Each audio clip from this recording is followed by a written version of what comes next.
ஓம் ஸ்ரீ குருப்யோ நமஹ.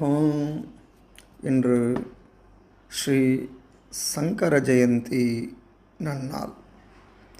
ஸ்ருதிஸ்மிருதி புராணானாம் ஆலயம் கருணாலயம் நமாமி பகவத்பாதம் சங்கரம் லோகசங்கரம்.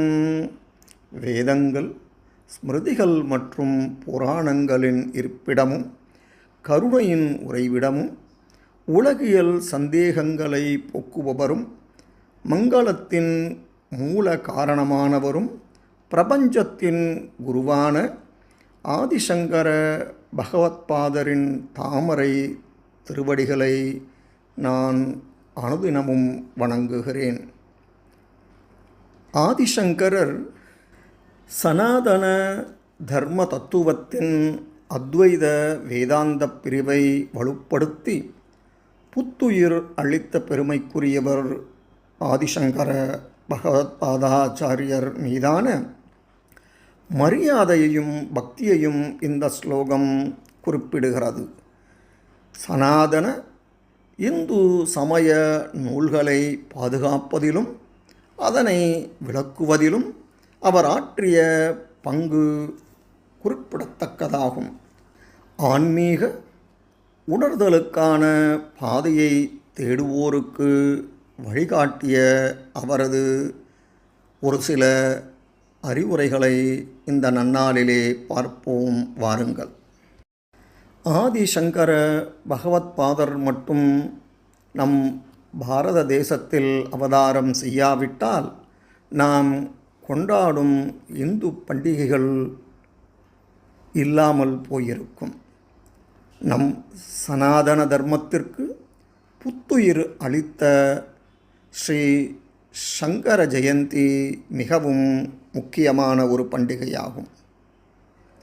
ஆதிசங்கரர் சாதாரண மனிதனுக்கு 4 விஷயங்களை குறிப்பிடுகிறார். 1. பகவானுடைய நாமத்தை ஜபி. பகவத்கீதையை படி. 2. பகவானுடைய விஷயத்தையே மனதில் சிந்தனை செய். வேறு எந்த விஷயத்தையும் சிந்திக்காதே. 3. நீ சகவாசம் செய்வதாயிருந்தால் நல்ல மனிதர்கள் சகவாசத்தில் இரு. யார் நல்ல மனிதர்கள்? பார்த்தால் எல்லோரும் நல்ல மனிதர்களாகத்தான் தோன்றுகிறது. பின்பு அவர்களுடன் கொஞ்ச நாட்கள் பழக்கம் ஏற்பட்டதற்கு பின்புதான் அவர்களுடைய நிறம் குணம் தெரிந்து விடுகிறது. முதலில் தெரியவே இல்லை என்று சொல்லலாம். நல்லவர்கள் என்றால் முக்கியமாக மற்றவர்களுக்கு உபகாரம் செய்ய வேண்டும் என்கிற பாவம் உள்ளவர்கள். அவர்களே நல்லவர்களாக கருதப்படுகிறார்கள். ஆதிசங்கர பகவத்பாதர் சொன்ன வார்த்தைகள் யாரோ சிலரை மனதில் வைத்துக்கொண்டு சொன்னது கிடையாது. நம் எல்லோருக்கும் மகா உபதேசங்களை வழங்கி சனாதன தர்மத்தை காப்பாற்றி இந்த உலகத்தை காப்பாற்றியவர் நம் ஆதிசங்கர பகவத்பாதர். அப்பேற்பட்ட பகவத்பாதருடைய விஷயத்தில் நாம் எல்லோரும் என்றைக்கும் பக்தியுள்ளவர்களாக இருக்க வேண்டும்.